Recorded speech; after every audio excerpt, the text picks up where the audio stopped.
Assalamualaikum warahmatullahi wabarakatuh. Selamat malam dan salam sejahtera untuk kita semua.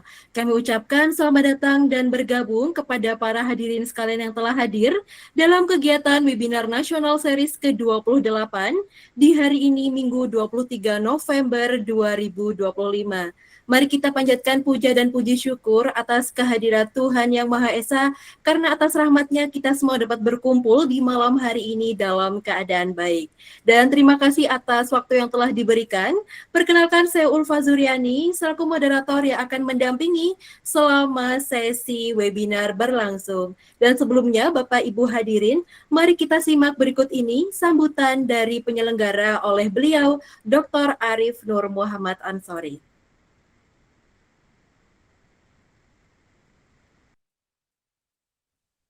Assalamualaikum warahmatullahi wabarakatuh.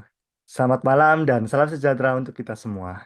Puji syukur kita panjatkan kehadirat Tuhan Yang Maha Esa karena atas rahmat dan karunia-Nya, kita dapat berkumpul secara daring dalam kegiatan webinar nasional series ke-28 dengan tema Beyond Genomics, Epigenetics and Bioinformatics for Multi-Cancer Biomarker Discovery. Topik ini sangat relevan dengan perkembangan ilmu biomedis modern. Dalam beberapa tahun terakhir, pendekatan genomik telah membuka banyak peluang baru dalam riset kanker. Kami sangat berbahagia karena pada kesempatan malam ini kita akan belajar langsung bersama Profesor Arli Aditya Parikesit dari Department of Biotechnology, School of Health and Life Science, and AI Center for Health and Innovation, I3L University, yang akan membagikan wawasan mendalam tentang potensi riset lintas disiplin. Kami juga mengucapkan terima kasih kepada seluruh peserta yang telah bergabung dari berbagai daerah dan institusi di Indonesia, serta kepada tim penyelenggara Jalan Tengah dan Virtual Research Center for Bioinformatics and Biotechnology yang telah mempersiapkan acara ini dengan baik. Harapannya, webinar ini tidak hanya menambah ilmu pengetahuan, tetapi juga menginspirasi kolaborasi riset di bidang epigenetik dan bioinformatika untuk deteksi serta terapi kanker di masa depan. Tanpa berpanjang lebar, mari kita sambut narasumber kita malam ini sekaligus kolega saya, Profesor Arli Aditya Parikesit. Selamat mengikuti dan semoga kegiatan ini bermanfaat bagi kita semua. Terima kasih. Wassalamualaikum warahmatullahi wabarakatuh. Waalaikumsalam warahmatullahi wabarakatuh. Terima kasih atas sambutannya kepada Dr. Arif Nur Muhammad Ansori. Baiklah Bapak Ibu hadirin yang berbahagia, pada kesempatan malam hari ini, Virtual Research Center for Bioinformatics and Biotechnology mempersembahkan webinar nasional series dengan mengusung topik mengenai Beyond Genomics, Epigenetics and Bioinformatics for Multi-Cancer Biomarker Discovery. Dan adapun susunan acara yang akan kita laksanakan pada malam hari ini adalah sebagai berikut. Yang pertama adalah pemaparan materi oleh narasumber, dilanjutkan dengan sesi tanya jawab, di mana Bapak Ibu nanti bisa langsung menanyakan pertanyaannya bisa dengan raise hand atau bisa drop pada room chat, dan setelah itu closing statement oleh narasumber, dan terakhir adalah kegiatan dokumentasi serta penutup. Kegiatan akan berlangsung selama 2 jam ke depan. Dan sebelumnya, Bapak Ibu, izinkan saya untuk membagikan informasi sedikit mengenai profil dari VRCBD.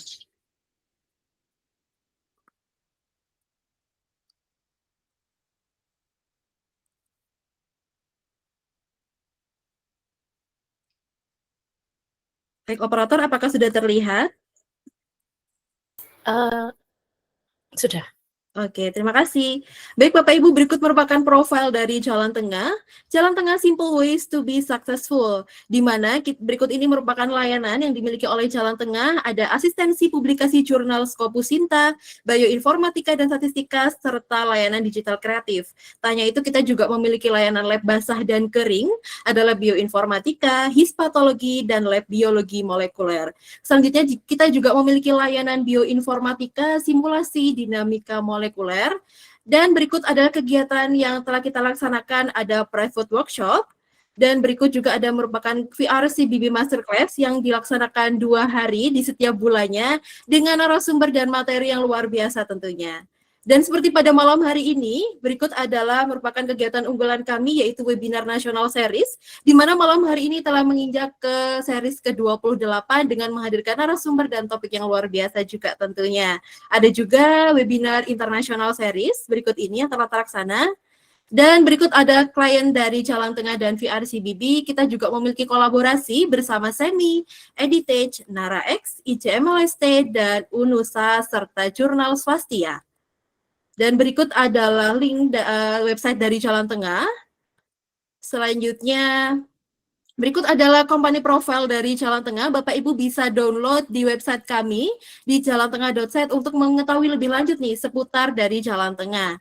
Dan Bapak Ibu, bagi malam hari ini yang belum bergabung di WhatsApp grup kami, di mana setiap bulannya kita akan memberikan informasi terkait webinar, silakan bisa scan QR code berikut ini. Dan ini adalah sosial media kita di LinkedIn Jalan Tengah dan VRCBB. Serta ini merupakan akun Instagram dari Jalan Tengah, yaitu jalantengah.site dan vrcbb.id. Bisa di-follow Bapak Ibu karena ini nanti akan berkaitan dengan door prize yang akan kita bagikan di malam hari ini. Dan ini merupakan YouTube. Dan malam hari ini spesial kita juga live di YouTube Jalan Tengah. Jadi setelah kita melakukan webinar, kita akan selalu update di YouTube kami. Jadi Bapak Ibu yang belum mengikuti webinar kemarin-kemarin bisa ditonton lagi di YouTube dari Jalan Tengah.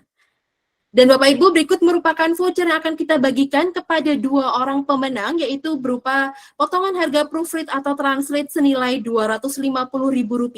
Bapak Ibu bisa dapatkan dengan cara silakan untuk membuat story Instagram yang menarik terkait kegiatan webinar malam hari ini. Lalu jangan lupa untuk tag di kedua akun tadi, di jalantengah.set dan vrcbb.id. Nanti akan kami pilih yang mana yang akan layak mendapatkan voucher senilai Rp250.000 berupa potongan harga proofread atau translate. Serta saya ada informasi, jadi Bapak Ibu nanti bisa pantau lagi di room chat kami, di mana nanti kita akan membagikan link, yaitu berupa pendaftaran untuk mendaftar sertifikat pada malam hari ini. Baik Bapak Ibu, berikut merupakan tadi merupakan profil dari Jalan Tengah. Oke, baik Bapak Ibu hadirin, untuk memberikan insight seputar topik yang akan kita dibahas pada malam hari ini, kita menghadirkan narasumber yang luar biasa. Beliau adalah Profesor Arli Aditya Parikesit, yang merupakan seorang profesor pada Department of Biotechnology, School of Health and Life Sciences, serta AI Center for Health and Innovation di I3L University, dan beliau merupakan lulusan Sarjana Kimia Universitas Indonesia, lulusan Magister Sains Kimia Universitas Indonesia, serta mendapatkan gelar PhD Bioinformatics graduated from University of Leipzig, Germany. Luar biasa. Dengan memiliki pengalaman penelitian di 5 tahun terakhir yang terbaru, salah satunya mengenai pengembangan metode deteksi rapid terhadap drug resistant Plasmodium falciparum dengan metode LEM dan CRISPR-Cas12, dan beliau juga memiliki banyak sekali artikel publikasi ilmiah dan memiliki karya buku. Salah satunya di tahun ini beliau menulis buku tentang CRISPR Technologies, Advance in Genome Editing, Application and Ethical Implication. Luar biasa ya karya beliau. Baiklah Bapak Ibu hadirin, telah hadir bersama kita semua. Beliau adalah Profesor Arli Aditya Parikesit. Selamat malam Profesor Arli. Ya, selamat malam Mbak Ulfa, selamat malam kawan-kawan sekalian. Baik, terima kasih. Bagaimana kabarnya Prof malam hari ini? Luar biasa sekali. Luar biasa. Terima kasih untuk Prof Arli yang telah yang akan membagikan ilmu pada malam hari ini. Baiklah, untuk Prof Arli, waktu dan tempat kami persilahkan. Oke, saya akan mencoba menginikan slide-nya. Klik. Ya. Oke. Apakah kelihatan ini Beyond Genomics? Oke, sudah terlihat. Saya coba lagi. Kalau non-coding RNA-nya ini kelihatan? Terlihat, Prof. Oke, baik. Assalamualaikum warahmatullahi wabarakatuh. Waalaikumsalam. Bagi kita semua. Baik. Mungkin saya boleh bertanya dulu nih, saya waktunya berapa lama nih untuk pemaparan? Sejam? 1 jam ke depan. 1 jam. Oke, baik. Kalau gitu, nama saya Arli, saya dari Departemen Bioteknologi, School of Health and Life Science, I3L University. Ya, terima kasih pada Mbak Ulfa atas perkenalannya. Kemudian yang ingin saya bahas pada kali ini adalah mengenai Beyond Genomics, Epigenetics, and Bioinformatics for Multi-Cancer Drug Biomarker Discovery. Nah, mungkin motivasi yang utama mengapa saya tertarik ke share mengenai hal ini adalah mungkin saya ingin mencoba keluar dari zona nyaman ya, karena kan sebenarnya kalau baca mayoritas publikasi saya tuh lebih banyak ke molecular simulation ya, molecular docking, molecular dynamics. Tapi sebenarnya kalau saya juga mengerjakan beberapa project lain ya, seperti terkait genomics maupun epigenetics ya. Jadi saya mencoba ya, kita men-share hal yang sedikit berbeda gitu ya. Nah, mengapa kok saya bilang beyond genomics? Sebenarnya bukan tidak sepenuhnya beyond genomics, karena ya epigenomics itu masih berhubungan dengan genomics juga ya. Tapi sebenarnya yang banyak ingin kita gali di sini adalah genomics dalam perspektif lain ya, dalam arti misalnya di sini dilihat ternyata dalam review ini ya, yang sudah sebenarnya cukup lama ya, dalam colorectal cancer diketahui bahwa ternyata non-coding RNA ya, jadi tidak semata hanya genomik, itu mempunyai peran dalam ya sebagai biomarker dari colorectal cancer di sini gitu ya. Ini udah publikasi yang sudah cukup lama gitu ya. Dan sebenarnya kalau kita bicara epigenetics itu sudah cukup lama ya. Itu dari tahun 1942, jadi sudah jauh sebelum Watson and Crick menemukan struktur DNA. Jadi mereka mencoba peneliti Conrad Waddington di sini mencoba meneliti bagaimana interaksi antara gen dengan produknya ya, dan itu yang mempengaruhi fenotipnya seperti apa gitu. Nah, jika kita fokus pada gen kan seperti biasa kita tahu selama ini kan kita mengkaji mutasinya kan, nah ini kalau ada mutasi gen nanti di fenotipnya ini apa yang terjadi gitu kan. Nah, kalau pada epigenetics ini dia mencoba mengkaji faktor lain dari sekedar mutasi gitu ya.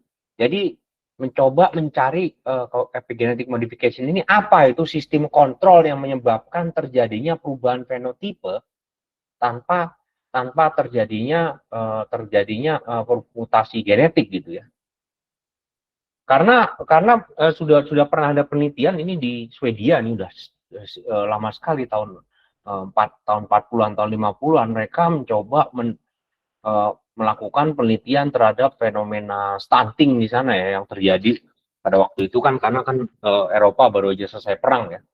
Dan ternyata mereka menemukan ya, berdasarkan kajian mereka, ternyata mutasi genetik itu tidak berperan, tidak memiliki peran yang signifikan dalam fenomena stunting. Itu penelitian mereka ya. Ternyata ada faktor lain gitu. Faktor lain itu apa gitu ya, misalnya. Nah, salah satunya ini DNA methylation ini ya. Jadi ini dalam epigenetics ini kita lihat ternyata gen itu bisa switch on dan menjadi switch off itu karena terjadinya DNA methylation. Jadi gen yang terekspresikan dia on gitu ya selama ini. Karena DNA methylation jadi off gitu. Dan ini tidak ada mutasi genetik sama sekali, dan itu nanti akan kita lihat di dalam kajian kami ternyata switch on dan switch off gen ini mempengaruhi tentu saja up regulation dan down regulation dari gen ya.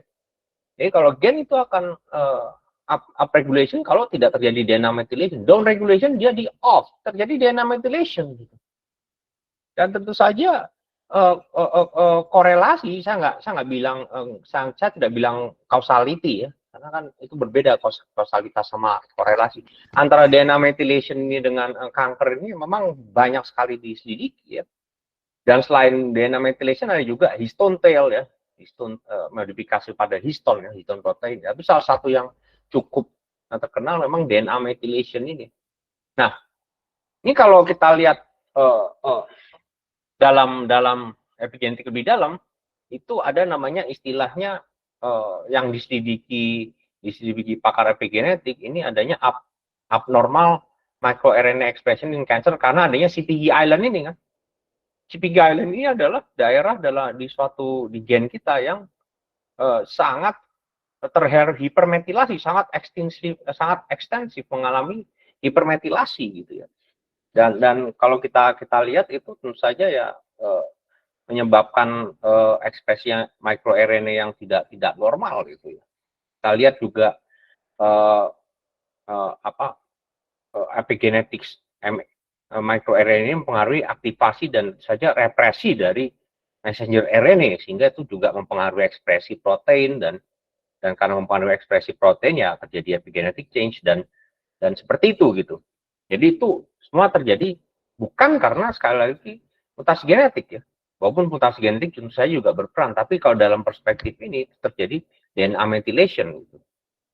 Dan itu database-nya udah sangat banyak yang tersedia gitu. Itu yang mau kita mainkan, tanda petik mainkan dalam penelitian kami itu.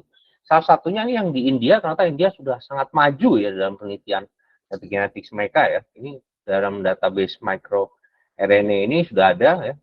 Mereka udah punya basis data ini dan udah cukup lama gitu ya.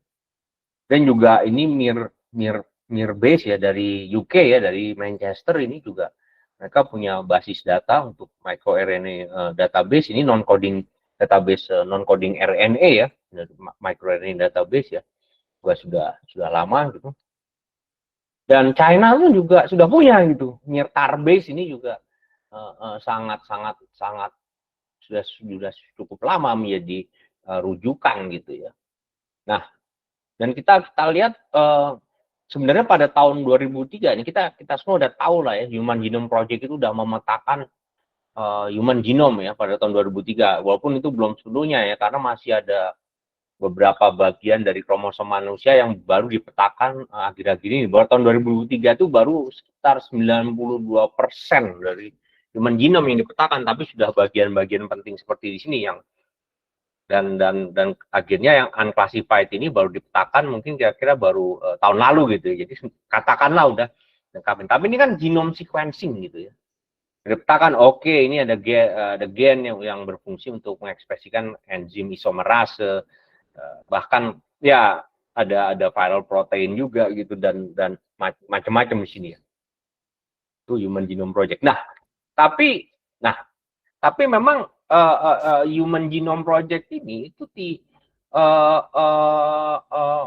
belum secara jelas ya memetakan bagaimana gen kita diregulasi gitu. Bagaimana gen kita diregulasi? Ternyata nanti pada akhirnya kita akan menemukan ya bahwa ya mekanisme seperti DNA metilasi itu yang menentukan upregulation atau downregulation dari gen gitu ya, atau kapan gen itu di switch on dan kapan di switch off, karena memang kita lihat ternyata pola gen ekspresi gen pada kanker dan pasien dan orang normal itu ternyata berbeda gitu kan, walaupun tidak ditemukan mutasi genetik di situ. Nah jadi kita sudah sebenarnya sudah salah satu database yang jadi rujukan selain tadi yang saya tunjukin itu adalah database TCGA itu dari National Institute of Health ya. Tentu saja kita tahu NCBI, tapi mereka punya basis data yang menganotasi data-data dari kanker. Kita lihat yang paling umum itu tentu saja adalah lung cancer, ini paling banyak, breast cancer nomor 2, bone marrow itu nomor 3 gitu, dan juga yang lainnya gitu ya. Tapi memang kalau kita menggunakan basis data TCGA ya, itu kekurangan dari basis data TCGA itu tentu saja dia bias kepada populasi yang ada di Amerika Serikat. Dalam arti paling banyak data itu kan mereka juga punya data mengenai ini rasnya apa gitu ya untuk sampel pasien itu. Saja kalau ditanya apakah informed consent-nya itu sudah terpenuhi, ya sudah terpenuhi, karena kan saya kira NIH itu sebagai bagian dari Kementerian Kesehatannya Amerika, apa Secretary of Health and Human Service itu tentu saja tidak akan sembarangan mengambil sampel dan menguploadnya ke sini. Sudah ada informed consent, ethical clearance dan lain-lain itu ya. Tapi sekali lagi untuk basis data TCGA itu tentu saja ya sampel yang paling banyak diteliti adalah tentu saja yang kulit putih atau white population ya, dan juga yang nomor 2 Asia, mungkin yang untuk populasi Afro atau Latin itu underrepresented atau Native American underrepresented. Jadi itu ada bias kepada tentu saja ras dan populasi tertentu kalau di basis data TCGA. Tapi anyhow data yang bisa mereka annotate itu ya paling banyak adalah yang 3 besar, lung, breast, sama bone marrow. Nah ini TCGA database ini sebenarnya ini sangat mudah digunakan ya, tapi kalau kami ya sebenarnya kami mengakses repository-nya di sini ya, itu bisa ke FTP-nya, tapi sebenarnya tidak susah digunakan ya. Kita bisa memilih kategori datanya, transcriptomic profile-nya, DNA methylation tentu saja dia ada di sini. Kalau simple nucleotide variation, nah itu tentu saja adalah yang ya, mutasi genetik yang kita tahu selama ini. Nah, ini DNA methylation ini yang bisa kita gali lebih lanjut gitu ya. Nah, itu filteringnya bisa lebih jauh lagi dari basis data TCGA ya. Kita lihat di sini ya, kalau yang informasi yang mereka ada tuh misalnya ini sampelnya tuh dibiopsi dari mana, dari bronchus, breast, colon dan lain-lain. Gendernya tuh apa gitu. Ada yang unknown juga, male, female atau male. Vital status ini udah meninggal, masih hidup. Nah, dan kalau di Amerika Serikat itu mungkin berbeda dengan di kita ya. Di sana tuh sudah biasa gitu melaporkan ras dan etnisitas gitu. Jadi rasnya apa gitu ya kita lihat sudah jelas database TCGA ini overrepresented yang white atau yang keturunan Kaukasia ya, keturunan Eropa itu overrepresented, dan black atau Afro Asia lagi itu lebih underrepresented lagi gitu. Nah, kalau etnis itu ras ya, kalau mereka udah biasa di dalam sensus atau apa ras itu dilaporkan ya. Nah, etnisitas itu malah dalam banyak hal itu malah unreported gitu ya. Nah, ini kira-kira seperti itu. Memang akhirnya di database TCGA ini biasanya terlalu kentara ke white population ya. Tapi ya masalahnya ini database yang paling lengkap untuk cancer epigenetics yang paling lengkap itu TCGA up to date ya. Paling lengkap itu. Nah, jadi memang dalam epigenetik itu dia akan mempengaruhi identitas sel dan fungsinya, dan ada spesifik transcription factor protein. Salah satunya ya histone itu ya. Jadi pola protein histone itu juga mempengaruhi transcription factor juga gitu. Nah, jadi kita akan lihat apa aja sih sebenarnya faktor yang mempengaruhi penyakit dalam konteks ini ya, dalam konteks cancer epigenetics. Ya, environmental factor ini kan hal yang sudah kita ketahui ya. Kita juga ada pernah melakukan data mining kepada penderita cancer yang merokok gitu, social economy status, diet dan lain-lain. Dan kalau epigenetic modification, nah yang paling common ini ya DNA methylation ini yang mempengaruhi upregulation sama downregulation gene. Kalau histone modification ini mempengaruhi gene regulation. Non-coding RNA ini juga sama, upregulation dan downregulation. Dan juga alteration ya, atau gangguan di ekspresi gen seperti disorder, penyakit, kanker, dan lain-lain. Tapi di sini epigenetic modification ini adalah yang tentu saja juga ternyata dia mempunyai pengaruh yang juga sangat penting gitu. Nah, ini lebih ke bagaimana kita melakukan data mining terhadap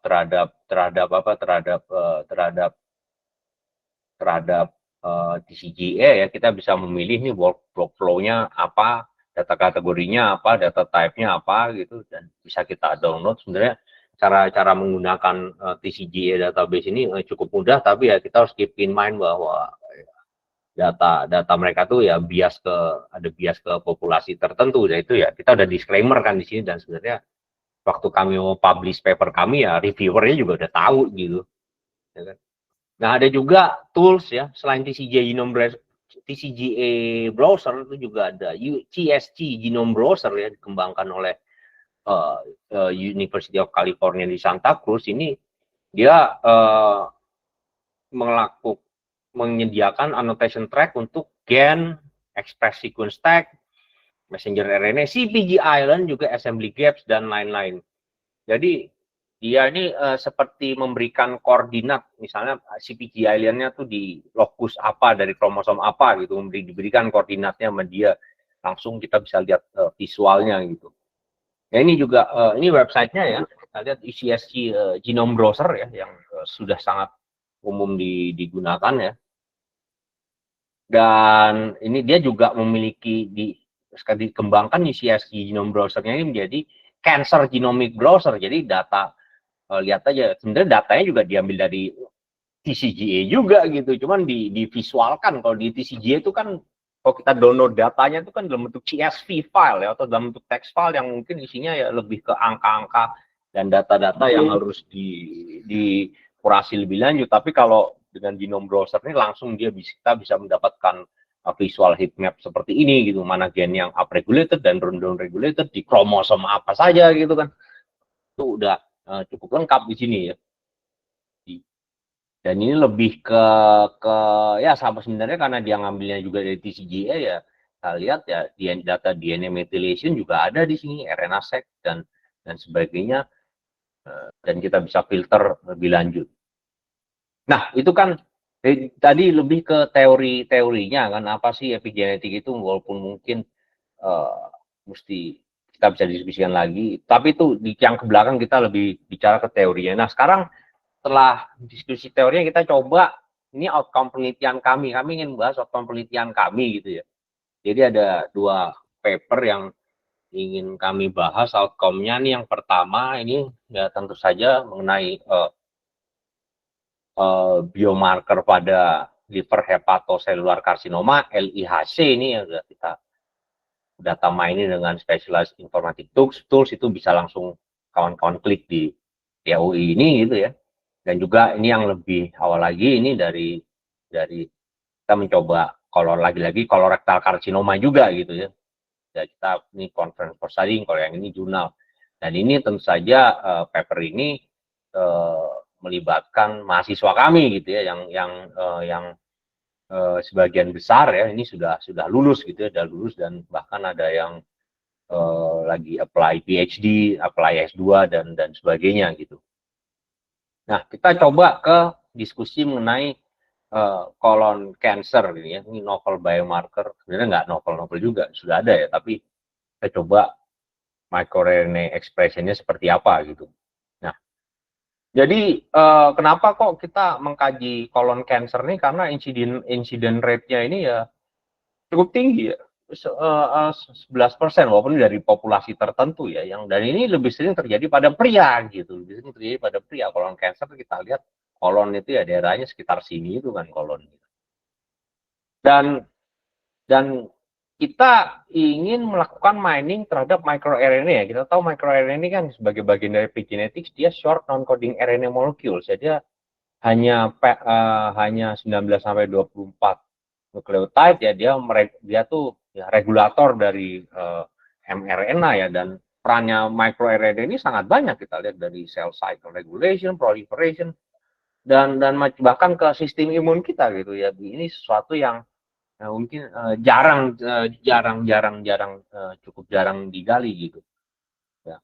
Tapi karena kita udah literatur itu cukup lengkap tadi, jadi kita langsung masuk ke metodologinya aja. Seperti apa sih metodologinya? Sebenarnya ya kami disclaimer dulu dari awal, kami tidak mengambil data primer dari rumah sakit gitu ya. Jadi kami mengambil data dari TCGA ya, kebanyakan data dari TCGA atau basis data yang sudah ada gitu.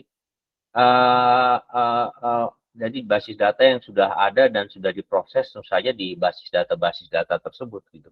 Jadi yang kami maksud clinical data-nya tentu saja bukan kami ngambil dari rumah sakit, karena itu tidak ada, karena kami mengambil data dari TCGA yang tentu saja milik Secretary of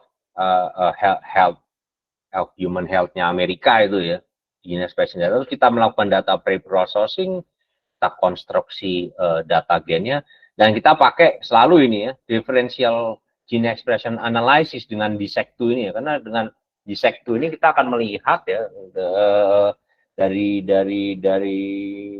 data RNA-seq itu kita akan melihat mana gen yang upregulated dan downregulated gitu. Kita nggak melihat ini mutasinya di mana, kita hanya melihat oh ini gen ini upregulated dan downregulated gitu. Dan kita bandingkan dengan antara data pasien dengan data pasien kanker dengan yang udah sehat, dan kita visualisasi datanya gitu. Seperti itu saja. Nah, ini ada beberapa kode-kodenya, tapi mungkin saya singkat saja karena saya tidak mau terlalu dalam mengenai informatikanya ya. Jadi kita masukkan data kategorinya, data tipenya, strategi eksperimentalnya, ya, RNA-seq tentu saja kan yang kita itu. dan juga direktorinya di mana, dan juga kita format juga kan kolom dan numberingnya ya, dan juga metadatanya seperti apa kita format, singkatnya seperti itu. Juga tumor, kita bicara tumor kan ada kita bandingkan dengan kita ambil data tumor dan orang normal, dan juga ya dan di sini kita menginstruksikan sistem untuk tentu saja oke, kita akan melakukan differential expression analysis ya, dan kita juga menghitung ini parameternya ya, yang sangat penting salah satunya adalah log to fold change-nya yang kita set lebih besar dari 2. Sebenarnya ini log to fold change ini adalah tentu saja apabila ekspresi gen itu berapa kali lipat dari normal gitu. Ini cukup tinggi, kita set lebih besar dari 2 karena di beberapa paper itu 0,25 aja udah cukup gitu. Tapi di paper lain yang menganotasi gene expression di beberapa kasus kanker itu harus di atas 2 gitu. Terus probabilitas di bawah 0,01 dan sebagainya. Tapi ini log to fold change ini salah satu parameter yang sangat penting untuk mengetahui upregulation dan downregulation gene. Kalau upregulation ya lebih besar dari 2, kalau downregulation ya kita lihat biasanya itu minus parameternya. Dan ini juga beberapa ya kita masukkan log to fold change-nya ke dalam ketentuan ini ya. Nah, ini kalau log to fold change untuk yang down regulated ya, ini -1 karena memang kalau log to fold dia tuh tentu saja maksudnya ya itu lebih rendah dari normal gitu ya kalau -1 ya. Jadi itu 2 parameter yang penting, log to fold change waktu up regulation dan waktu down regulation gitu. Nah, ini lebih ke penjelasan lebih lanjutnya ya. Terus ya ini dia juga ada perintah memberi warna pada visualisasinya gitu. Nah, jadi kita lihat bahwa berdasarkan log to fold value yang kita dapatkan ada cukup banyak ya, 107 yang terkait colon cancer, ada 107 gen yang upregulated dan hampir 200 gen yang downregulated gitu. Jadi ini apa ya? Sangat banyak gitu gen yang terlibat dalam penyakit kanker gitu. Dan keterlibatannya tuh kita di sini sebenarnya kita nggak masih lebih melihat korelasi ya, bukan kausalitas ya. Kita nggak bisa bilang bahwa semuanya ini adalah penyebab kanker gitu, enggak, ini lebih ini ada korelasinya dengan kanker gitu antara gen-gen yang upregulated dengan downregulated ini gitu. Kita bikin volcano plot-nya ya kita bikin volcano plot ya. Jadi ini mana expression yang aberran-aberran itu yang saya menyebabkan kanker atau yang nggak berubah. Kalau nggak berubah dia kalau aberran ini adalah expression yang udah jelas-jelas dia sangat hyperly express ya, dan kalau unchanged ini dia nggak ada perubahan dengan orang normal. Kalau ini adalah volcano plot pada sebenarnya pasien kanker. Kalau yang kita lihat yang yang hitam ini dia nggak ada perubahan dengan pasien normal. Nah, kita lihat makin ke atas ini wah rata-rata ada banyak gen yang mengalami perubahan gitu. Ada yang upregulated dan ada yang tentu saja downregulated di volcano plot ini gitu. Nah, ini kita coba ini kan kalau volcano plot kan kita taruh semua datanya gitu ya. Semua data gennya ya, ada berapa ratus gen itu ya. Soalnya kita nggak bisa melihat trennya seperti apa gitu. Ini gen apa yang paling dominan ya, kita lihat ini. Jadi ada 5 gen yang differentially express ini. Jadi ada ya semuanya ya dari HS Amir 135 sampai yang 577 gitu kan ya. Ini log to fold change-nya, nah ini cukup besar, jauh lebih besar daripada 2 gitu ya. Cukup besar ya. Jadi upregulation-nya sangat-sangat signifikan, ada excessive expression gitu di gen-gen ini gitu ya. Ini baru 5 the big 5 gitu ya, ada baru big 5 gitu. Dan kalau yang down regulation, nah kita lihat down regulation itu kan minus kan. Tadi kita set itu log to fold-nya -1 ya. Ternyata dari gen HS Amir 3622 ini sampai 328 itu sampai berkali-kali lipat gitu dari standar minimal yang kita dapat dari publikasi ya gitu. Jadi udah jelas sih, dan ini baru the big 5 ya. Kita belum ngitung nih yang ke bawah lagi mungkin ada puluhan gen atau ratusan gen lagi di bawah gitu ya. Mungkin untuk colon cancer gitu. Jadi memang dari sini kita lihat itu ada korelasinya gitu antara upregulation dan downregulation dari microRNA dengan colon cancer gitu. Itu ada korelasinya udah jelas. Walaupun kausalitasnya masih belum jelas, itu yang kita tidak pernah mengklaim kausalitas di sini. Yang kita klaim itu adalah itu saja korelasi gitu.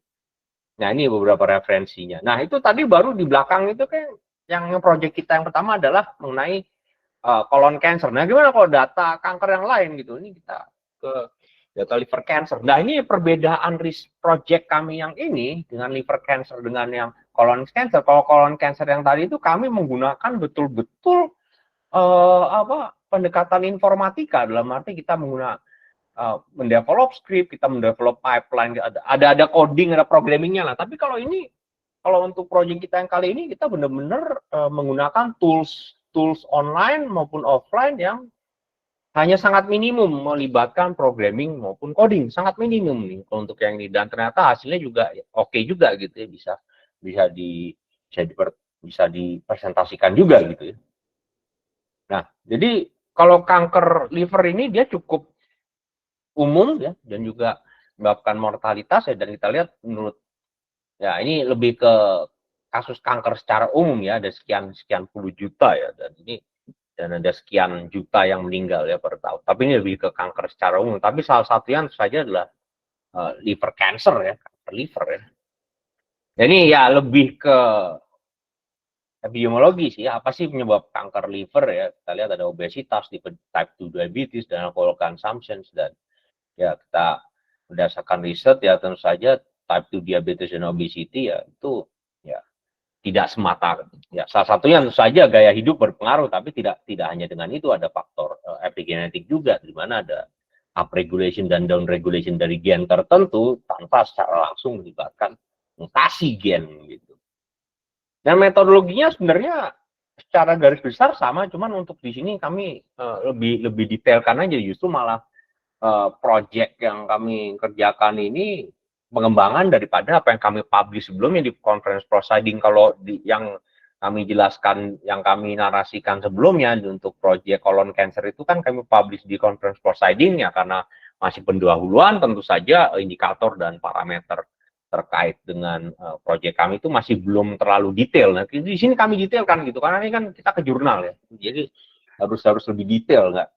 Dan juga perbedaannya waktu kami mempublish paper kami yang colon cancer itu, kami publish ke proceeding informatika atau ilmu komputer ya.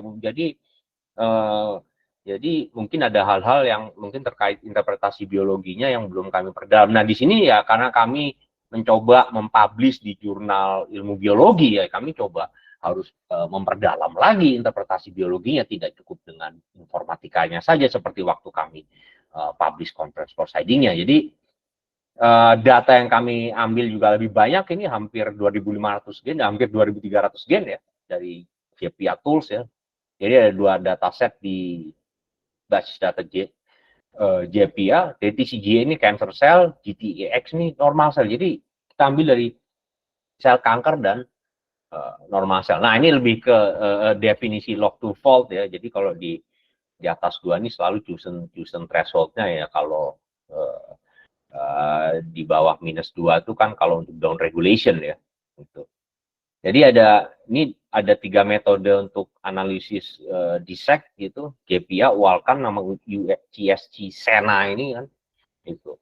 Dan data yang kita pakai ada juga data genealogi. Nah, kita kalau balik ke sini, jadi gen itu, jadi di sini filtering kami itu lebih kami perlengkap ya, karena jadi kita grupkan gennya berdasarkan log to fault ya. Terus juga ternyata yang tidak sesuai dengan threshold ini ya kami exclude gitu. Banyak juga nih yang kita exclude ya.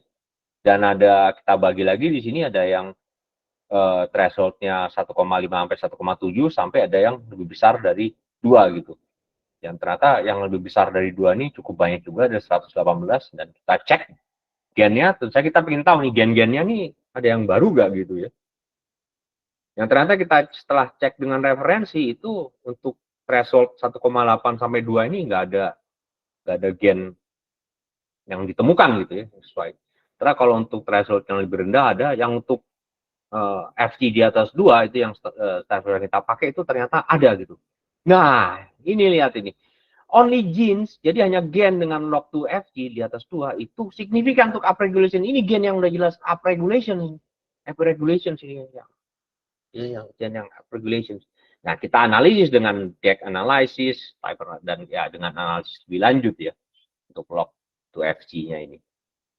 Nah, jadi yang kita dapat adalah, kita lakukan screening dulu. Nah, kita temukan ini ada 4 gen yang upregulation. Ini agak berbeda dengan conference waktu kami untuk data colon cancer kemarin yang sebelumnya yang log to fold change-nya tuh sangat besar. Kalau ini ya tipis-tipis saja, sedikit di atas 2 ya untuk gen RBP7 sampai TEMEM ini ya. Dan ini p-value-nya, log to fold change-nya tuh nggak terlalu besar, signifikan. Nah, kita lihat ya. Nah, ini ada beberapa pendekatan DEC, differential express gene ya, DEC analysis, DGP dan UAL kan. Ya. Ini kalau yang di bottom ini saja adalah untuk pasien ya, dan kalau untuk pasien kanker tuh pasti dia selalu di atas gitu, selalu di atas biasanya.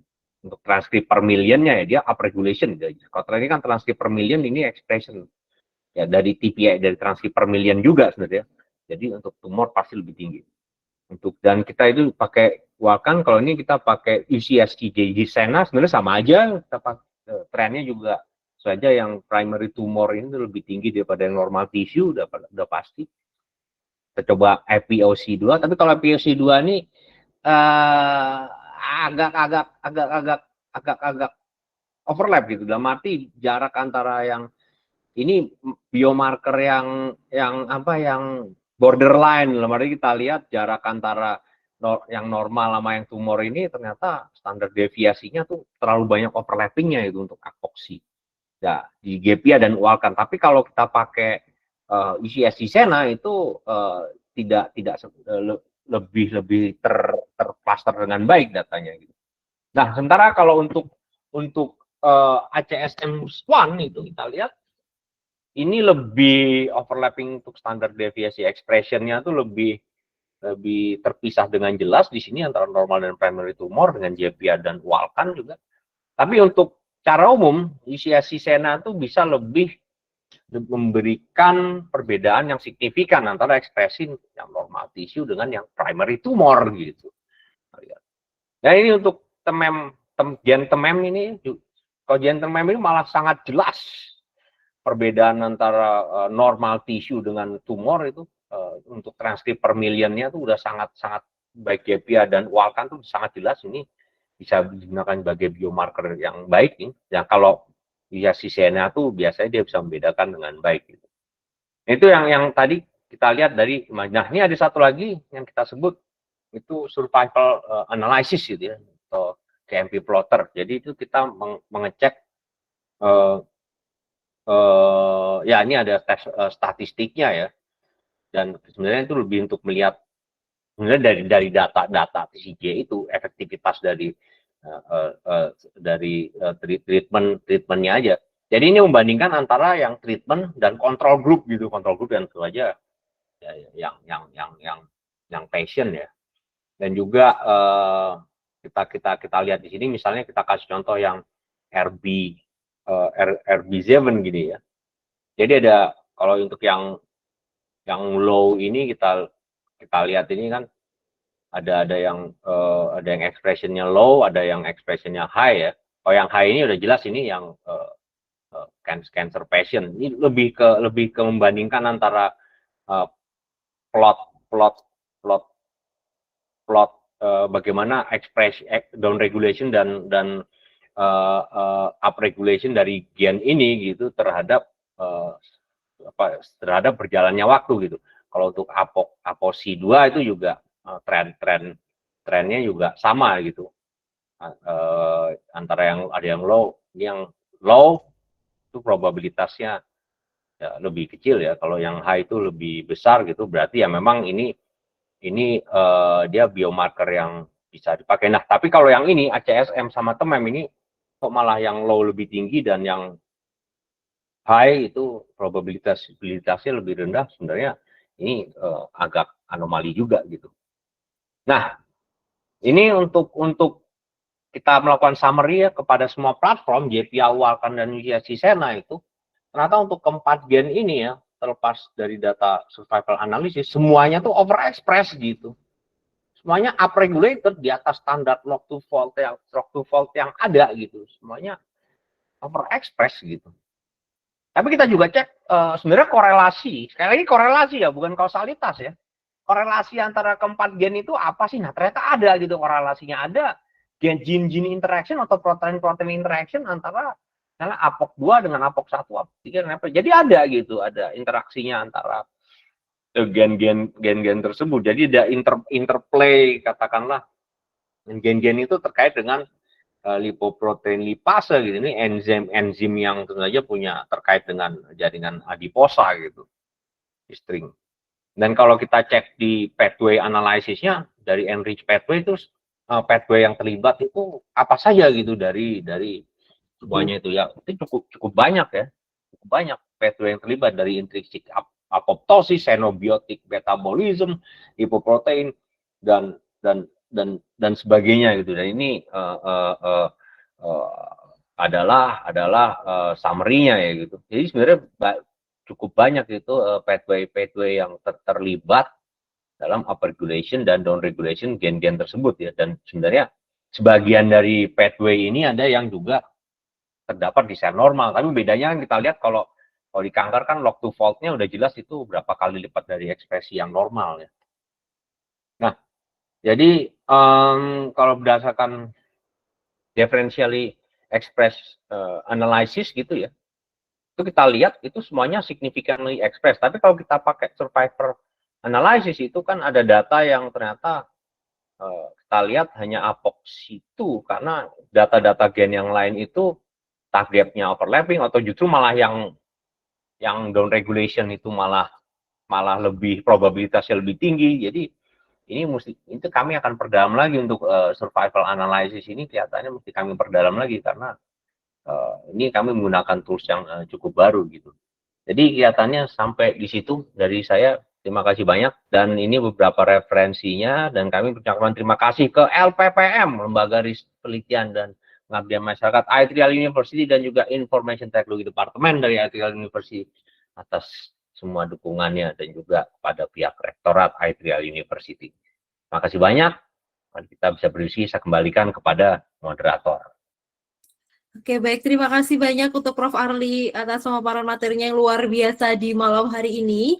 Baiklah Bapak Ibu hadirin, saat ini kita sudah masuk pada sesi tanya jawab. Jadi Bapak Ibu semua bisa langsung bertanya pada Prof. Arli dengan raise hand atau bisa drop pertanyaan pada room chat untuk 30 menit ke depan terlebih dahulu. Saya buka untuk 3 penanya, dan ada informasi sedikit bahwasanya nanti dari admin akan dikirim mengenai link pemesanan sertifikat. Jadi bagi Bapak Ibu sekalian yang memesan sertifikat, nanti akan didapatkan dan diberikan kepada peserta kurang lebih 7 hari ke depan setelah kegiatan berlangsung. Dan Bapak Ibu untuk mendapatkan door prize pada malam hari ini, silakan untuk membuat story Instagram terkait kegiatan malam hari ini, dan jangan lupa di tag di kedua akun jalantengah.site dan vrcbb.id. Nanti akan kami pilih bagi siapa saja yang berhak untuk mendapatkan door prize tersebut. Baik Bapak Ibu, silakan ingin bertanya. Baiklah, ini sudah ada yang raise hand dari Saudara Munawir Sazali. Silakan sampaikan dari instansi mana. Baik, selamat malam. Assalamualaikum warahmatullahi wabarakatuh. Waalaikumsalam. Selamat malam, Prof. Arli. Ya, selamat malam, Mas. Materi yang sangat bagus sekali, dan mungkin bagi saya juga sesuatu yang sangat menarik untuk dikulik dan diteliti terkait masalah pertama tadi, DNA methylation. Saya dari UIN Mataram. Di sini terkait dengan DNA methylation kan saya lebih melihat secara case-nya di lapangan. Tentu kita lihat ada sumber karsinogenik dari, tentu yang kita ketahui rokok adalah salah satunya yang menyebabkan kanker paru-paru. Tapi dalam kondisi tertentu ada beberapa orang yang sebagai mungkin hard smoke ya kita sebut tidak terpengaruh terhadap kondisi tersebut karena pengalaman melihat orang-orang sampai dengan umur atau usia sudah tua masih dalam kondisi tidak terdeteksi kanker dengan terus sebagai hard smoker. Nah ini apakah ada hubungannya dengan DNA methylation dan apakah ada ketidakterkaitannya dengan bagaimana tidak mengaktifkan ekspresi untuk sebuah sel kanker di paru-paru. Nah, apakah kalau seandainya mungkin Prof. Arli dengan tim bisa menemukan kondisi seperti ini, apakah ini bisa menjadi sebuah landasan untuk bagaimana mungkin secara realnya untuk bioteknologi ke depan dalam melakukan sebuah proses supaya gen itu nanti sesuatu misalnya gen kanker yang seharusnya muncul tapi bisa di methylation atau di switch off kan seperti yang disebutkan tadi. Mungkin itu saja pertanyaan saya. Terima kasih. Baik, terima kasih untuk pertanyaannya. Silakan Prof. Arli. Ya, ini menarik sekali nih. Apalagi kalau kita bicara tentang rokok ya. Sebenarnya kita juga udah ada sih pernah melakukan lagi-lagi data mining sih ke TCGA ya terkait smoker ini, dan memang ya, saya mesti baca lagi sih yang laporan penelitian yang memang ada gen yang up regulation dan down regulation terkait dengan rokok. Tapi ini kan kelihatannya yang dibahas adalah ada beberapa orang ya yang tidak terpengaruh kondisi tersebut. Nah sekarang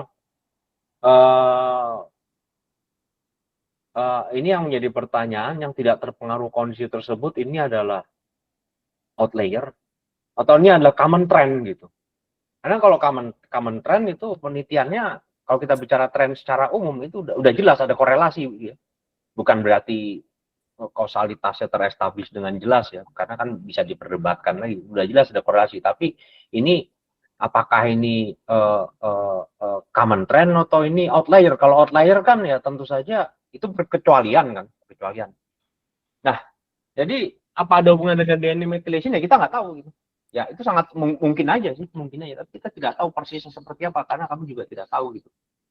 Jadi dan misalnya kita menemukan ternyata DNA sudah ada mekanisme DNA methylation untuk misalnya bagi para perokok ini dia berhasil menonaktifkan tentu saja gen-gen yang akhirnya upregulated pas cancer terjadi kan. Ya, ini apa ini yang menjadi justifikasi nanti yang akan jadi memprihatinkan, ini akan menjadi justifikasi untuk supaya orang lebih banyak lagi merokok gitu. itu kan yang akhirnya kita kan udah tahu lah literasi sains di negara kita kan nggak tinggi ya, bisa nggak bilang rendah tapi tidak tinggi. Kalau nanti diinterpretasikan seperti itu ya kita udah tahu arahnya kemana gitu kan. Berbeda kalau data ini kita share di negara maju gitu, misal ke Singapura lah saya sebut aja, atau ke Jepang kita share data ini, mereka nggak akan otomatis merokok sebanyak mungkin untuk melakukan itu, enggak gitu. Tapi kalau kita kan we know literasi sains kita tuh masih belum sebaik itu gitu. Jadi mesti berhati-hati juga. Tapi apakah balik lagi ke pertanyaan apakah ada hubungan dengan DNA methylation, ya bisa jadi ada, bisa jadi enggak gitu. Karena kita masih belum tahu. Apalagi kalau ini mereka ini outlier ya. Kalau outlier kan ya kita tahu itu perkecualian ya. Saya itu sama aja seperti kemudian sama aja seperti penderita HIV/AIDS ya, kita lihat penyakit HIV/AIDS kan ada kan beberapa orang yang karena ada mutasi di reseptor, kalau nggak salah reseptor CCR5 itu ya, itu yang menyebabkan mereka tidak bisa terinfeksi virus HIV gitu. Tapi ini kan mereka outlier, maksudnya hanya ada berapa orang dari berapa juta gitu yang memiliki mutasi seperti ini gitu ya, kalau kita lihat. Nah ini juga kelihatannya sama aja gitu. Ini kasusnya agak mirip dengan HIV, jadi kita nggak bisa bilang bahwa ya outlier itu bisa dijadikan tren umum gitu. Saya kira begitu ya. Dan apakah ada hubungan dengan methylation atau enggak ya itu masih kita belum tahu gitu. Dan kalau kita mau bicara akhirnya kita menemukan ada hubungan dengan DNA methylation ya, kalau kita mau share ke publik ya kita mesti berhati-hati juga itu, jangan ini jadikan justifikasi untuk perokok sebanyak mungkin sih, saya kira begitu. Oke. Terima kasih banyak Prof. Arli. Baik, untuk Saudara Munawir apakah sudah menjawab pertanyaannya? Dari Sudah, Prof. Ahmad? sudah. Terima Oke. kasih. Terima kasih untuk Mas Munawir. Dan selanjutnya Bapak Ibu silakan yang ingin bertanya kembali bisa raise hand atau drop pertanyaan pada room chat. Ini ada lagi Prof yang raise hand ya dari Saudara Viol. Viol Dia Karisma silakan. Ya, terima kasih. Apakah suara saya bisa didengar, saudara moderator? Bisa, sangat jelas.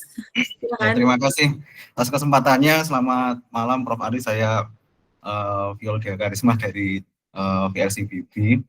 Ya, ini sedikit menanggapi juga bahwasanya dijelaskan terkait metilasi itu memang benar ya tadi yang sangat menarik, dan biasa juga ada kalau DNA metilasi itu termasuk agen interkalasi yang bisa menyebabkan mutasi dan bisa upregulate dan regulate gen.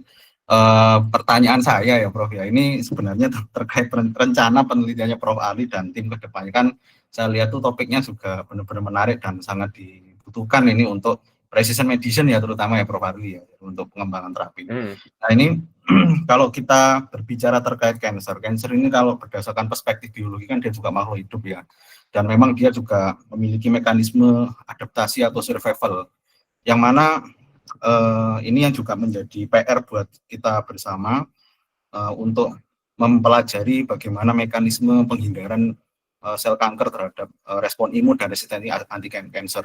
Jadi pertanyaan dari saya itu, apakah Prof. Arli akan melakukan atau berencana untuk screening beberapa gen biomarker yang berperan untuk mekanisme survival atau penghindaran sel kanker terhadap respon sel imun, bahkan gen-gen yang diekspresikan ketika terjadi resistensi dari anti-cancer untuk kedepannya. Terima kasih, Prof.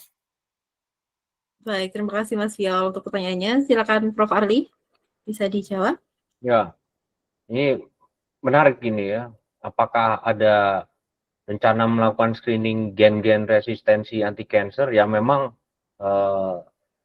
itu akan kami diskusikan lagi sama tim ini target ke depannya seperti apa. Tapi memang kami ada rencana untuk melanjutkan lagi ya, untuk lebih dalam lagi ya, apakah itu terkait resistensi anti-cancer atau lainnya ya, terkait adaptasi atau survival dan lainnya gitu. Karena kan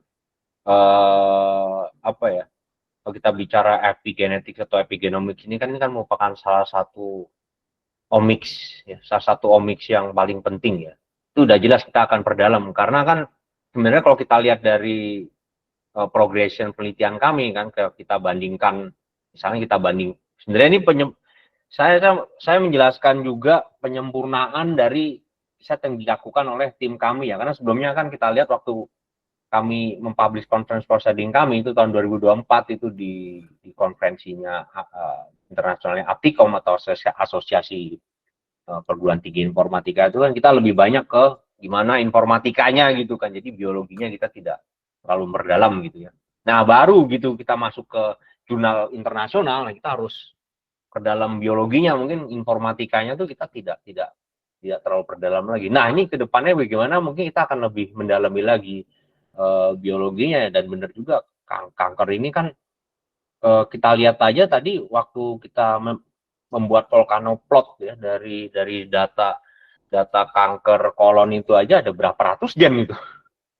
Itu ada berapa ratus gen, itu kan terlalu mesti lebih dispesifikan lagi, dan untuk begitu kita masuk ke liver cancer ya, cancer yang berbeda lagi, kita fokus lebih ke beberapa gen saja gitu ya. Ini kedepannya ya kita akan lebih fokus lagi sih, sudah pasti. Itu saya kira masukan yang sangat menarik. Terima kasih itu Mas Viol, sukses juga dengan proyeknya.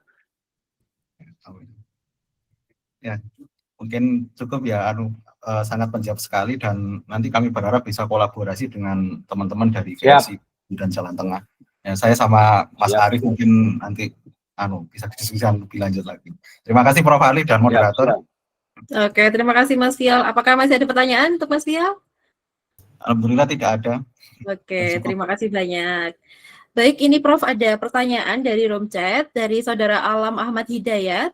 Selamat malam, saya Alam dari BINUS. Saya ingin menanyakan apakah terkait riset epigenetics ini akan dikembangkan atau kolaborasi dengan beberapa FK untuk bisa mendapatkan sampel yang spesifik dari populasi Indonesia. Seperti itu, Prof. Bisa dijawab?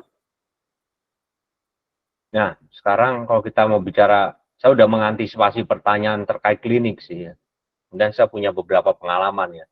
Nggak semudah itu, dalam arti saya punya pengalaman di riset, saya nggak perlu menyebutkan topiknya apalah ya, karena proyek kami ini masih ada yang belum dipublish jadi itu. Tapi berdasarkan penelitian kami itu mengambil data dari populasi Indonesia itu nggak semudah itu. Kita punya tim yang nggak hanya orang klinik tapi epidemiologis ya. Mereka kerjanya masuk ke lapangan ya. Kami punya tim masuk ke lapangan dan menginterview responden. Ini saya kasih tahu aja, dari 100 orang yang kami interview, itu dapat 1 orang yang mau ngasih datanya tuh udah beruntung kita. Karena ada kecenderungan yang kami lihat ya, walaupun ini belum konklusif, ada kecenderungan yang belum konklusif. Buat apa gitu ngasih informasi tentang kita? Berbeda dengan di negara maju ya, itu nyari sampel gampang. Bahkan saya dulu waktu S3 di Jerman itu, mereka tulis itu di mading kampus ya, kami butuh responden ya, yang syaratnya apa, mungkin sakit apa, hubungi fakultas kedokteran gini. Banyak itu langsung, dan itu dibayar, itu mereka dibayar, kompensasi. Berapa puluh euro gitu ya sampel. Dan tentu saja ada komisi etik dan ada ethical clearance-nya itu ya. Tapi di sini ya kita kalau di epidemiologi kita ya biasanya pulsa Gojek ya kompensasinya. Itu nggak banyak yang berminat. Nggak banyak. Kita ada tim epidemiologis yang memang orang-orang klinisian ya untuk nggak semudah itu. Nah akhirnya setelah berjuang ya lama juga tuh penelitian kami tuh ya, lama juga ya untuk proyek ini. Akhirnya sebagian udah ada yang dipublish, tapi sebagian data kami ada yang belum dipublish karena memang datanya belum lengkap dan lain-lain ya untuk proyek yang kami lakukan itu ya. Karena ya itu nggak semudah itu. Makanya saya kasih makanya teman saya ada yang dia ngambil S3 di Jerman ya. Jadi bidangnya bukan kedokteran sih, tapi intinya ilmu yang butuh mengambil sampel human sampel juga sih ya. Itu malah ngambil sampelnya di Jerman dia, bukan di Indonesia karena susah sekali nyari sampel di Indonesia. Banyak kendala sana sini macam-macam. Begitu di Jerman gampang buka advertising di mading kampus aja tuh udah wah saya mau partisipasi itu nggak semudah itu gitu. Kalau di sini misalnya kita dapat ethical clearance dari FK gitu, dari rumah sakit atau dari Litbangkes atau apa, begitu kita ke lapangan, nah itu padahal kita udah kolaborasi dengan expert epidemiologis loh, kita udah kolaborasi dengan expert epidemiologis ya, dan juga dengan orang-orang klinik ya, dan juga dengan Kemenkes ya, kita kolaborasi sama Kemenkes sama expert epidemiologis ya yang udah emang pakar di bidang itu. Ya tetap aja nggak semudah itu. Bahkan dari target kami ya, kami ingin di proyek ini ya, kami ingin mempublish 3 atau 4 paper, sampai sejauh ini baru 1 atau 2 paper lah kami publish karena kendala-kendala di jumlah sampel itu. Padahal ini saya nggak perlu sebut sih, padahal ini penyakit yang harusnya jumlah sampelnya banyak. Harusnya banyak. Bahkan pada saat itu bisa kami sebut ini bisa jadi lebih banyak daripada kanker. Itu pun susah. Masalahnya itu karena nggak mau memberi konsen. Karena kita udah dekati dengan baik-baik, dengan komunikasi dengan baik-baik. Ternyata saya pernah dapat informasi dari teman saya di pakar kesehatan masyarakat. Oh nggak bisa gitu Pak, gitu. Nggak bisa kita deketin responden dengan cara diskusi biasa. Ada pendekatan sosial budayanya gitu, dia kasih tahu oh sampai seperti itu, harus paham sosial budaya kemasyarakatan. Wah itu udah benar-benar di luar bidang saya itu, sampai segitu. Itu kalau aspek epidemiologinya ya, ternyata nggak semudah itu. Tapi saya tahu persis ya, udah ada beberapa yang kalau bukan kanker sih ya, kalau sampai spesifik ini yang setahu saya mendalam itu lembaga Eijkman itu.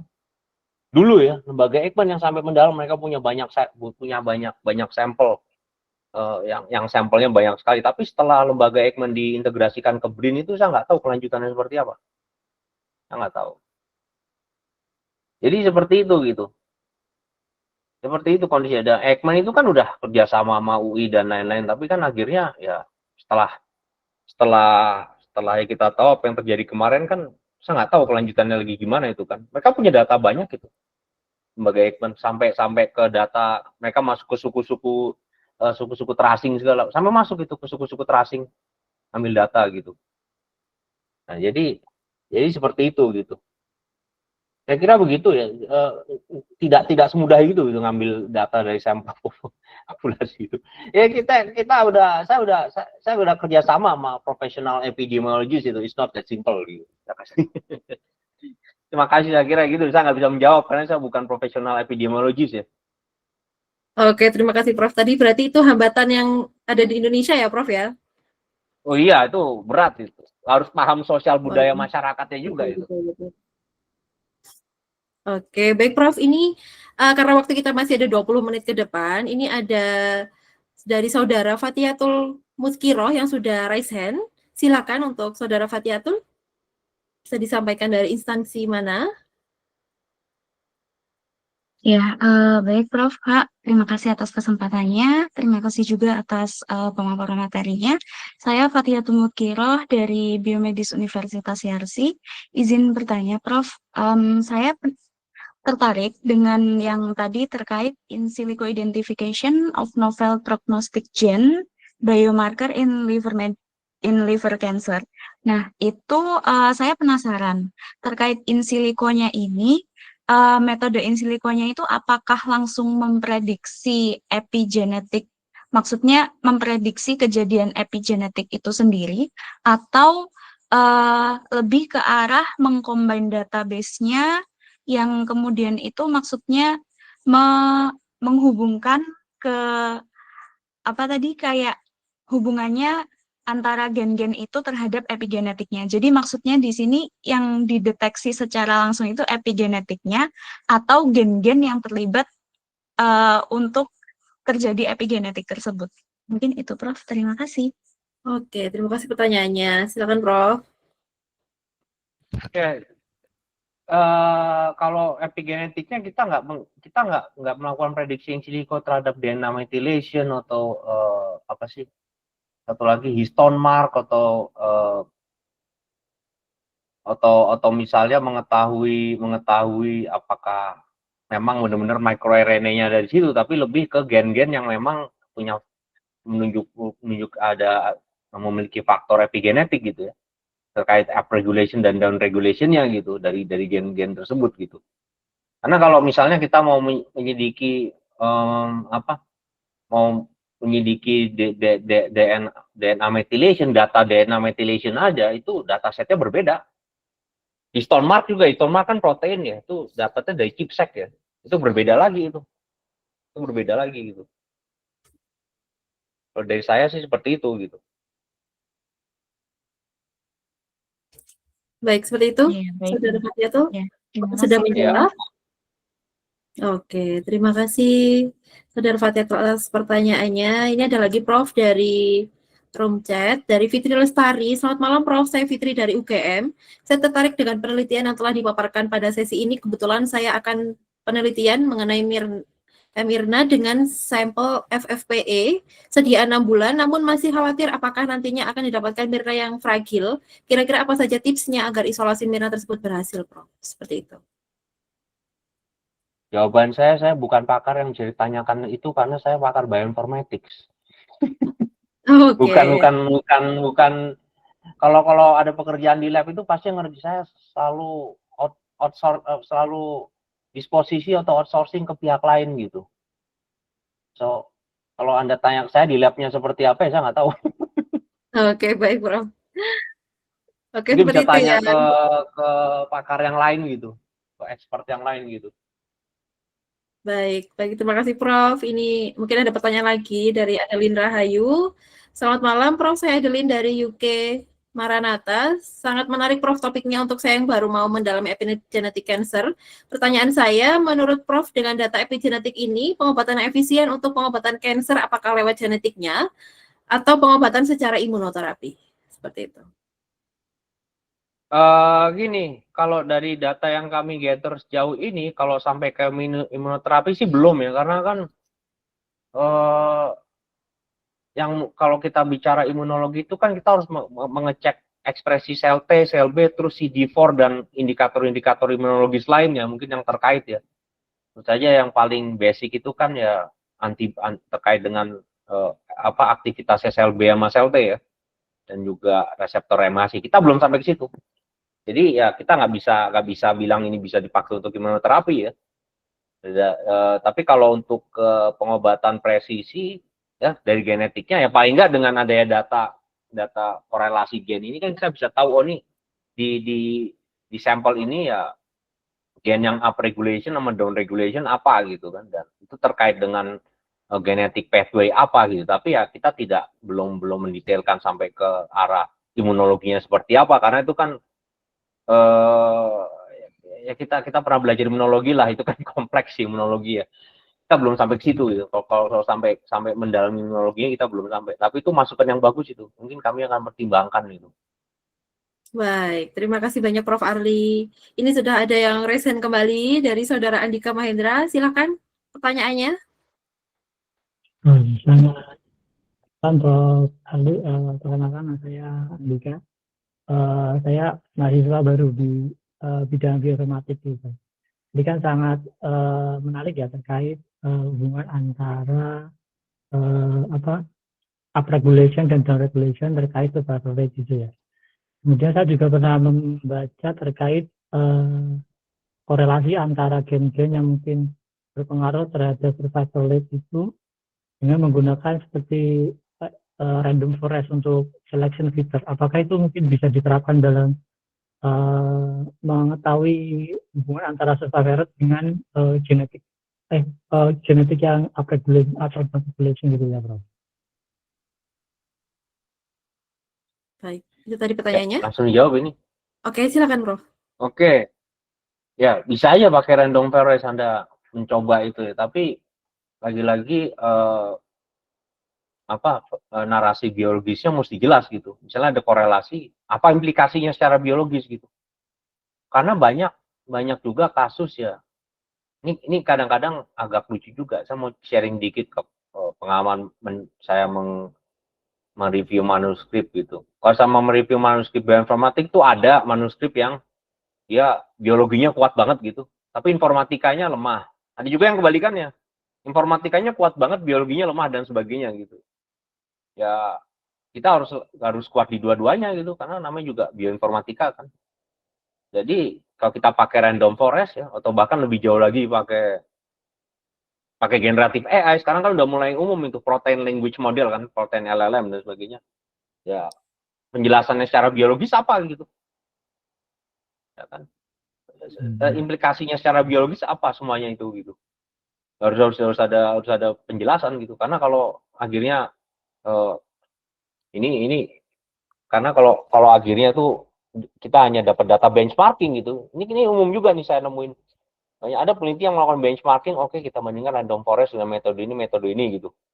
Terus apa gitu, sobat gitu. Kalau misalnya manuskrip itu disubmit ke jurnal ilmu komputer itu mungkin bisa lolos itu langsung accepted. Tapi kalau disubmit ke jurnal bioinformatics atau bioteknologi itu langsung di challenge, so what gitu. Kita benchmark metode A, metode B, oh yang ini secara time complexity sama space complexity lebih baik gitu. Secara biologis apa gitu. Kalau kita di bioinformatics ya, karena kan bioinformatics ada biologinya kan. Itu yang mesti dipertegas gitu ya. Dan kalau misalnya wah ini misalnya saya sebagai pakar bioinformatics itu biologinya kuat tapi informatikanya nggak kuat. Ya kita kolaborasi sama teman kita yang paham ilmu komputer, kebalikannya juga. Misalnya kita ilmu komputernya kuat nih, kita ilmu dalam informatika, tapi biologinya kita nggak ngerti ya. Kita kolaborasi sama biologis gitu kan. Seperti itu. Saya juga gitu kan. Saya udah lama nggak bersentuhan dengan lab gitu. Ya, kolaborasi sama orang lab lah. Itu kan yang paling, kalau kita nggak paham satu bidang ya kita kolaborasi sama pakar di bidang itu kan. Ya, seperti itu kira-kira. Nobody works alone gitu di science gitu. Nggak ada nobody works alone, karena works alone will lead you to nowhere gitu. Kalau kita berkolaborasi, nah itu sama. Itu saya juga sekarang kan saya baru ada publish paper tentang kimia kuantum gitu. Saya sebenarnya teori kuantum nggak terlalu paham. Ya saya kolaborasi sama mereka yang paham. Akhirnya bisa publish deh. Saya kasih background, oh ini kalau secara klasik, mekanika klasiknya seperti ini. Nah, kuantumnya di mana? Nah itu buat kolaborator saya yang menjabarkan gitu, seperti itu. Oke, seperti itu. Saudara Andika, apakah sudah menjawab? Iya, sudah. Terima kasih ya, Prof. Ya, Oke. sama-sama. Terima kasih Mas Andika atas pertanyaannya, dan saya beritahukan kembali untuk para peserta, Bapak Ibu hadirin, jika ingin memesan sertifikat bisa langsung klik link yang ada di room chat, dan sertifikat nanti akan diberikan kurang lebih 7 hari setelah kegiatan ini berlangsung.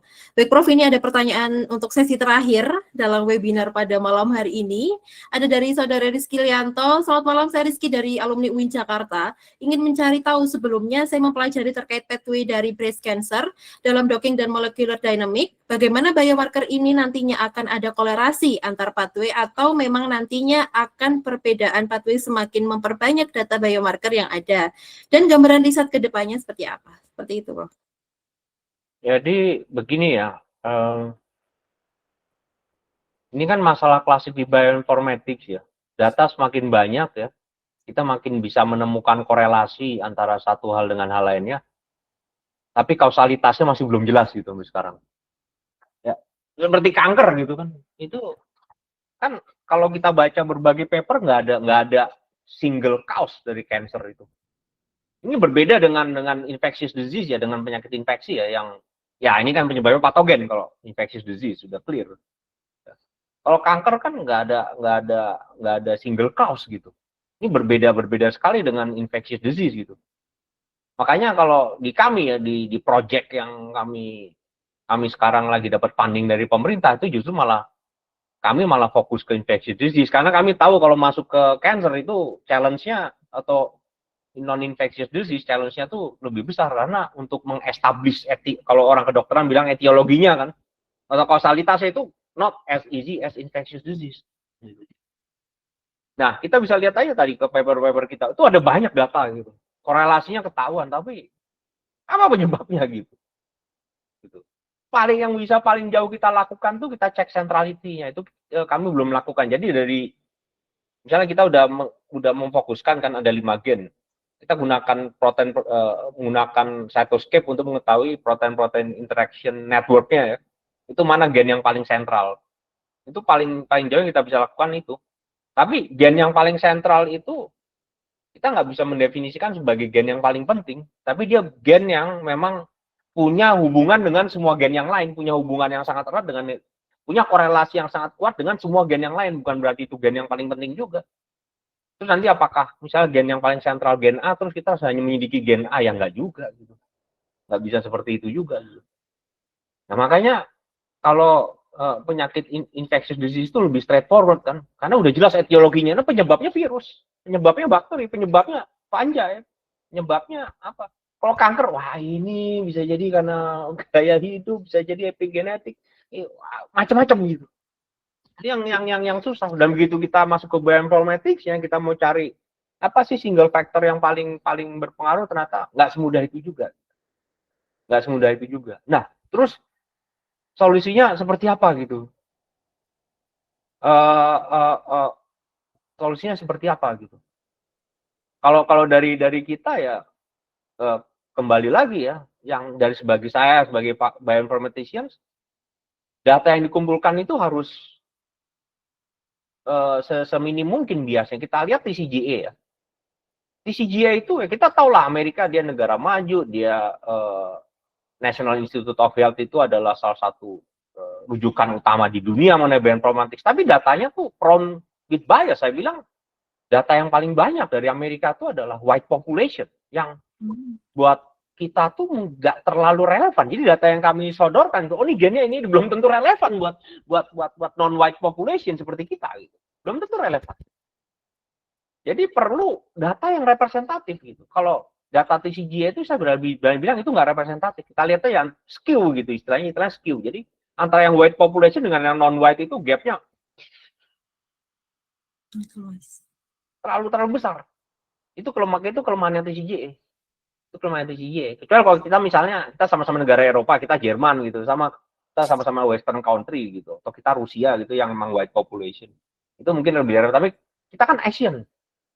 Dan data-data Asian di TCGA itu nggak banyak. Nah kalau kita mau lihat ke depannya, secara bioinformatics akan jauh lebih baik kalau datanya ini lebih representatif gitu. Dan ini yang susah.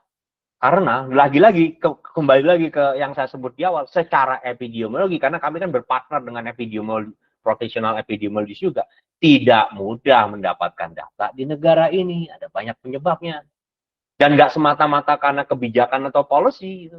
Karena kan sebenarnya secara kebijakan atau policy, no problem. Itu lebih ke pendekatan sosiokulturalnya. Nggak semua orang itu mau kita datengin, kita telepon, oh saya mau minta data dari Anda, itu dikasih, enggak. Beda di Eropa, di Amerika. Digituin, mereka mau gitu, karena sadar, ini penting buat pengembangan ilmu pengetahuan. Kita nggak ada trik-trik pendekatan sosiokultural tertentu, yang paham tuh hanya pakar public health yang sangat profesional. Masalah saya enggak gitu, saya bioinformatician, bukan epidemiologis gitu, saya kira begitu. Gitu. Ya mudah-mudahan ke depannya datanya lebih representatif ya, walaupun kalau di konteks negara kita saya belum kebayang sih seperti apa itu. Saya kira begitu. Oke, baik. Terima kasih Prof. Arli atas penjelasannya. Dan akhirnya telah usai sesi tanya jawab di sesi webinar pada malam hari ini. Baiklah Bapak Ibu, terima kasih atas antusiasnya. Dan di mana saat ini adalah merupakan sesi closing statement oleh narasumber. Kepada Prof. Arli, kami persilakan. Ya, baik.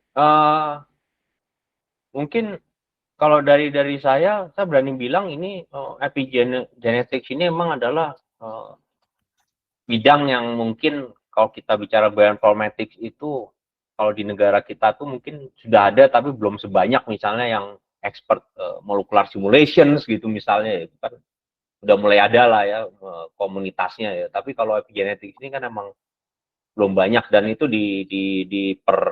diperburuk lah ya, katakanlah saya sebut aja, dengan keberadaan data yang juga terbatas gitu ya, juga terbatas. Kita udah tahu di basis data TCJ dan lain-lain, misalnya informasi, kita jangan bicara Indonesia dulu lah, populasi Asia itu kan masih terbatas ya. Makanya saya berharap sih ke depannya lebih banyak ya kawan-kawan ya, soalnya masih banyak yang masih muda-muda dan semangat-semangat nih, saya lihat nih kan, waduh, bisa jadi nanti ada yang menang Nobel nih kan dari teman-teman yang hadir ini kan, bisa jadi kan, insya Allah. Dan arti saya berharap yang muda-muda nih masuk gitu, terjun gitu, dapatkan data gitu. Dan walaupun saya tahu itu nggak semudah itu mendapatkan data dari perspektif epidemiologi, kan kita bisa berpartner dengan Fakultas Kesehatan Masyarakat atau Fakultas Kedokteran yang udah biasa ngambil sampel di lapangan gitu, supaya datanya itu lebih representatif. Jadi kita sebagai peneliti juga lebih terfasilitasi gitu ya. Mudah-mudahan ya saya sih closing statement dari saya itu lebih banyak ini yang muda-muda yang mendalami bidang ini gitu. Jadi pakar epigenetics dari Indonesia ini nanti lebih kedengar ke depannya di internasional. Saya kira begitu. Terima kasih Mbak Ulfa, terima kasih kawan-kawan sekalian. Baik, terima kasih banyak Prof. Arli atas closing statement-nya untuk membangun semangat ya para pemuda di era seperti ini. Baiklah, saat ini kita masuk pada sesi dokumentasi. Kami beri waktu untuk 1 menit kepada para hadirin untuk on cam. Silahkan, dan nanti dari operator akan ambil take foto. Kami tunggu 1 menit. Dan siapkan senyum terbaik di malam Senin malam hari ini. Dan antusiasmenya luar biasa ya Prof pada malam hari ini. Para peserta kita, karena mungkin topik malam hari ini sangat menarik seperti itu. Baik, silakan yang lain bisa untuk on cam.